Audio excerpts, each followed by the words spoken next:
রোববার আর মটন হবে না তা তো হয় না। হ্যাঁ, এটা রোববারের ভিডিও। সকালবেলায় মটন এনে হাজির, ম্যারিনেট করে রেখে দিলাম। এবার সকালের জলখাবারের পালা। আজকে জলখাবারে করেছিলাম রুটি আর ছোলার ডাল। রুটি ছোলার ডাল খেয়ে নিয়েই মটনের তোড়জোড় শুরু করে দিলাম। আজকে তাড়াতাড়ি রান্না সেরে নেব। আজকে করেছিলাম উচ্ছে কুমড়ো ভাজা আর মটন। রবিবার আর বেশি কিছু ঝামেলা করিনি। দুপুরবেলা খাওয়া দাওয়া শেষ করে একটু ঘুম দিয়ে নিয়েছিলাম। সন্ধ্যাবেলা রেডি হয়েছি, বাপের বাড়ি যাব। অনেক দিন বাপের বাড়ি যাই না। এই যে বাইরে আমাদের বাহন দাঁড়িয়ে আছে, আর এদিকে ডনু ব্যস্ত হয়ে যাচ্ছে। ওকে এখনও কেন গাড়িতে তোলা হচ্ছে না। বাবা গাড়িতে ঢুকে গেছে, কিন্তু ডনুকে এখনও কেন নেওয়া হচ্ছে না। উঠে গেলাম সবাই গাড়িতে। গাড়ি চলতেও শুরু করে দিয়েছে। ডনু আর ওর দাদা ওদের জায়গায় চলে গেছে। ডনু দেখো বসে বাইরে দিয়ে কাচ দিয়ে বাইরের দৃশ্য দেখছে, আর ওদিকে পুকু দাদা ঘুমাচ্ছে। আজকে সারাদিনে অনেকগুলো টিউশনি ছিল, আর দুপুরবেলা ঘুমায়নি, ওই জন্য এখন ঘুম পেয়েছে ওনার। তাই গাড়িতে উঠেই আজকে উনি ঘুম দিয়েছে। আর এদিকে বোসবাবু গাড়ি চালানো নিয়ে ব্যস্ত। আমি কি করব, কারোর সাথে কথা বলতে পারছি না, তাই আমিও একটু রাস্তার ভিডিও তুলে নিচ্ছি। সন্ধ্যাবেলাটা ভালোই লাগে না রাস্তায় বেরোতে। চলে এসেছি কল্যাণী ব্রিজে। ব্রিজটা খুব ভালো লাগে সন্ধ্যাবেলা, একদম জমজমাটে ব্রিজটা। বাড়ি পৌঁছেই দেখো আজকে ডনু কেমন পড়ে গেল গাড়ি থেকে নামতে গিয়ে, পাটা স্লিপ করে। ভাগ্যিস ব্যথা পায়নি।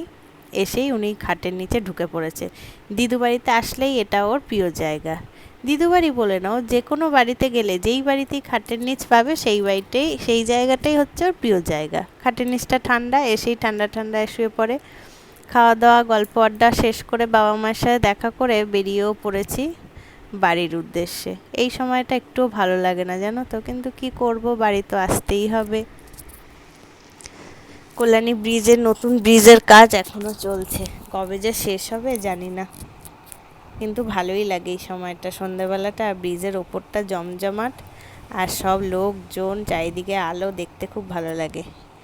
এদিকে মা হংসেশ্বরী মন্দিরের চূড়োটা দেখা যাচ্ছে। দূর থেকেই মাকে প্রণাম করলাম, অনেক দিন মন্দিরে যাওয়া হয় না পুজো দিতে। জিরাটে ঢুকেই দেখি বড় ঠাকুরের পুজো এর মধ্যেই, ওই জন্য এখানে প্যান্ডেল রেডি হয়ে গেছে। আর সব দোকানপাট বন্ধ হয়ে গেছে, রাত হয়েছে অনেক, 10টার বেশি বাজে। বাড়ি গিয়ে খাওয়া দাওয়া সেরেই শুতে যাব। দেখো ডনু আমার জায়গায় শুয়ে পড়েছে, উনি ওখান থেকে নড়বে না। এই নিয়ে ঝগড়া বেঁধেছে আমাদের। আর রাত 12টা বেজে গেছে।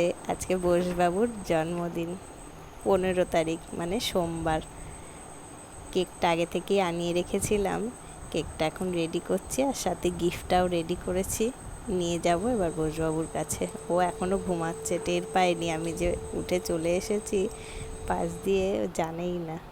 কেক কাটা হয়ে গেছে, আমরা সবাই মিলে কেক টেক খেয়ে এবার গিফট খোলার পালা।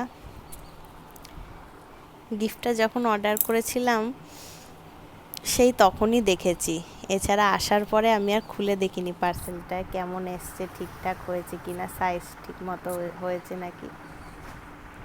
একজনের গিফট খুলে ফেলবো, ওই জন্য আমি আর খুলিনি। আজকে বোসবাবুকে দিয়েই খোলাচ্ছি, আমিও দেখছি ও দেখছে। পাঠানি পাঞ্জাবিগুলো ওর অনেক দিনের পছন্দ ছিল, কিন্তু কেনা হচ্ছিল না। এবার আমি জন্মদিনে ভাবলাম ওকে এই পাঞ্জাবি একটা দিই। রংটা কেমন হয়েছে বলো, আর ওকে সবাই অনেক অনেক আশীর্বাদ করো, ও যেন খুব ভালো থাকে, অনেক উন্নতি